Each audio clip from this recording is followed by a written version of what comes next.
Hello ವೀಕ್ಷಕರೇ, ಇದು camera technique. ಇವಾಗ ಜಸ್ಟ್ ನಾವೇನು ಮಾಡ್ತಿದ್ದೀವಿ ಅಂದರೆ Z7 ಕ್ಯಾಮ್ರಾನ ಚೆಕ್ ಮಾಡ್ತಾ ಇದ್ದೀವಿ. ಅದು ಅಲ್ಲಿಂದ ಬಂದೆ ಅಂತೇನೋ ದೊಡ್ಡದಾಗಿ ಏನೋ ಅನ್ಕೊಳಕ್ಕೆ ಹೋಗ್ಬೇಡಿ. ಇವತ್ತು ಭಾರತ್ ಬಂದ್ ಆಗಿರೋದ್ರಿಂದ ಇವತ್ತಿನ ವಿಶೇಷ ಏನಪ್ಪ ಅಂದರೆ DVG ರೋಡಲ್ಲಿ ಒಂದು ಅಂಗಡಿನೂ ಓಪನ್ ಆಗಿಲ್ಲ. ಅಲ್ಲಿ ನನ್ನ ಫ್ರೆಂಡ್ ಬರ್ತಾನೆ, ಹೀಸ್ ಭರತ್ ನೋಡಿ, ರೆಡ್ ಕಲರ್ ಗಾಡಿಯಲ್ಲಿ ಬರ್ತಾ ಇದ್ದಾನೆ, ಫುಲ್ ಸ್ಟೈಲಾಗಿ ಬರ್ತಾ ಇದ್ದಾನೆ. ಅವ್ನು ಕಾಣಿಸ್ತಿದ್ದಾನೆ ಇಲ್ವೋ ನನಗೆ ಗೊತ್ತಿಲ್ಲ. ಓಕೆ ಬಾಪ್ಪ, ಸ್ಟ್ರೈಟಾಗಿ ಬಾಪ್ಪ. ಇವನು ನನ್ನ ಫ್ರೆಂಡ್ ಭರತ್ ಅಂತ. ಈಗ ತಾನೇ ಮನೆಯಿಂದ ಬರ್ತಾ ಇದ್ದಾನೆ. ಮನೆಯಿಂದ ಬರ್ಬೇಕಾದ್ರೆ ಅವ್ನ ಎಕ್ಸ್ಪೀರಿಯನ್ಸ್ ಹೇಗಿತ್ತು ಅಂತ ಕೇಳುವ. ಭರತ್, ಹೆಂಗಿತ್ತು ಭರತ್? ಇವಾಗ ಬರ್ತಾ ಇದ್ರಲ್ಲ, ಹೆಂಗಿತ್ತು? ಅಂಗಡಿಗಳೆಲ್ಲ ಓಪನ್ ಇದೆಯಾ? ಹೇಗೆ? ಇಲ್ಲ, ಸ್ವಲ್ಪ ಓಪನ್ ಇದೆ. ಗಾಡಿ ಆಫ್ ಮಾಡಿದ್ರೆ ಚೆನ್ನಾಗಿರುತ್ತೆ, ಪೆಟ್ರೋಲ್ ವೇಸ್ಟು. ಇವಾಗ ತುಂಬಾನೇ ದುಬಾರಿ ಆಗಿದೆ, ಅದಕ್ಕೋಸ್ಕರ ಭಾರತ್ ಬಂದ್ ಮಾಡ್ತಾ ಇದೀವಿ. ನಿಮ್ಗೆ ಏನ್ ಅನ್ನಿಸ್ತದೆ, ಎಷ್ಟು ರೂಪಾಯಿ ಕಡಿಮೆ ಆಗ್ಬೋದು ಅಂತ ಪೆಟ್ರೋಲ್ ಬೆಲೆ? ಏನೊಂದು 2-2.5 ರೂಪಾಯಿ ಕಮ್ಮಿ ಮಾಡ್ಬೋದೇನೋ, ಗೊತ್ತಿಲ್ಲಪ್ಪ, ನೋಡ್ಬೇಕು. ಅಲ್ಲ, ನಿಮ್ಗೆ ಈ ಬೆಲೆ ಏರಿಕೆ ಇದರಿಂದ ಏನ್ ನಿಮ್ಗೆ ಇದಾಗಿದೆ? ನಿಮ್ಗೆ ವರ್ಕೌಟ್ ಆಗುತ್ತಾ ಇಲ್ವಾ? ವರ್ಕೌಟ್ ಹಾಳಾಗಿ ಹೋಗಿದೆ. ಏನಾಗಿದೆ? ಎಲ್ಲಿ ಪೆಟ್ರೋಲ್ ಬೆಲೆ ಬೇರೆ ಇಷ್ಟೊಂದು ಜಾಸ್ತಿ ಮಾಡಿದ್ದಾರೆ. ನಮ್ಮ ಬಾಸಿಗೆ ಪೆಟ್ರೋಲ್ ಕೊಡ್ರಿ ಅಂದರೆ ಮಕ್ಕ ಹೋಗಿತಾರೆ. ಇಲ್ಲಿಂದ HSRಗೆ ಹೋಗ್ಬೇಕು ಅಂದರೆ 50 ರೂಪಾಯಿ ಪೆಟ್ರೋಲ್ ಬೇಕು, ಅದು ಸಾಲಲ್ಲ.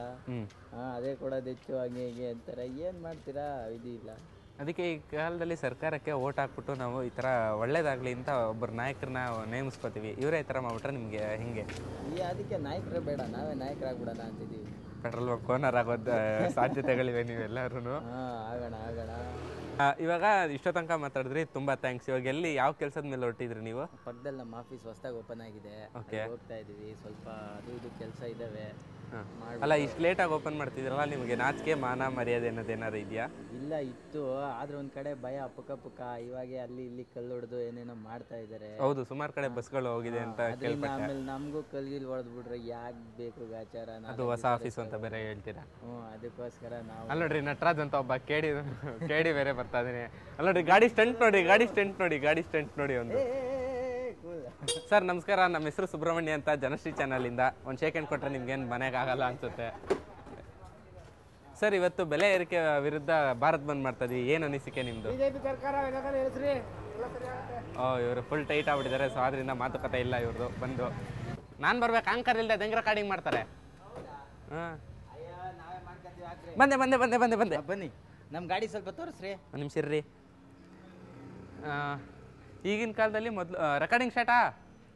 ಇವಾಗ ಪೆಟ್ರೋಲ್ ಕಡಿಮೆ ಆಗಿದ್ದರಿಂದ ಆಯ್ತು ನೋಡಿ, ಈ ಥರ ಸ್ಟಿಕ್ಕರ್ಗಳೆಲ್ಲ ಹಾಕ್ಕೊಂಡು ಎಲ್ಲ ಮಜಾ ಮಾಡ್ತಿದ್ರು. ಇವಾಗ ಸ್ಟಿಕ್ಕರ್ಗಳು ಇರೋದನ್ನು ಕಿತ್ತಿ ಮಾರ್ಕೊಂಡು ಪೆಟ್ರೋಲ್ ಹಾಕೋ ರೇಂಜಿಗೆ ಬಂದ್ಬಿಟ್ಟಿದ್ದಾರೆ. ನಿಜಾನೇ.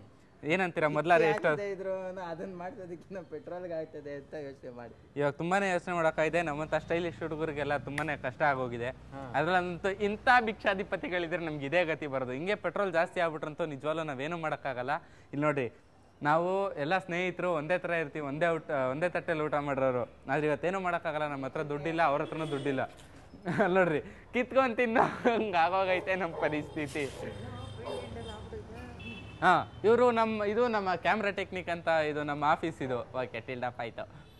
ಓಕೆ, ನಮ್ಮ ಕಡೆ ಬಂತು ಕ್ಯಾಮ್ರಾ ಟೆಕ್ನಿಕ್ ಅನ್ನೋ ಆಫೀಸು. ಆಲ್ಮೋಸ್ಟ್ ನಾವು 8 ರಿಂದ 10 ಚಾನಲ್ವರೆಗೂ ನಾವೇ ಶೂಟ್ ಮಾಡ್ಕೊಂಬರ್ತೀವಿ. ಅದರಲ್ಲಿ ನಮ್ಮ ಚಾನಲ್ ಅಂದರೆ ಜನಶ್ರೀ ಒಂದೇ.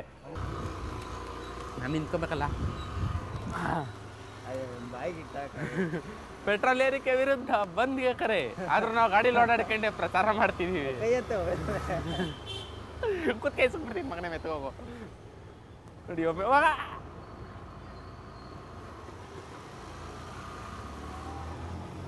ಪೆಟ್ರೋಲ್ ಬಂದ್ ವಿರುದ್ಧ ಕರೆ.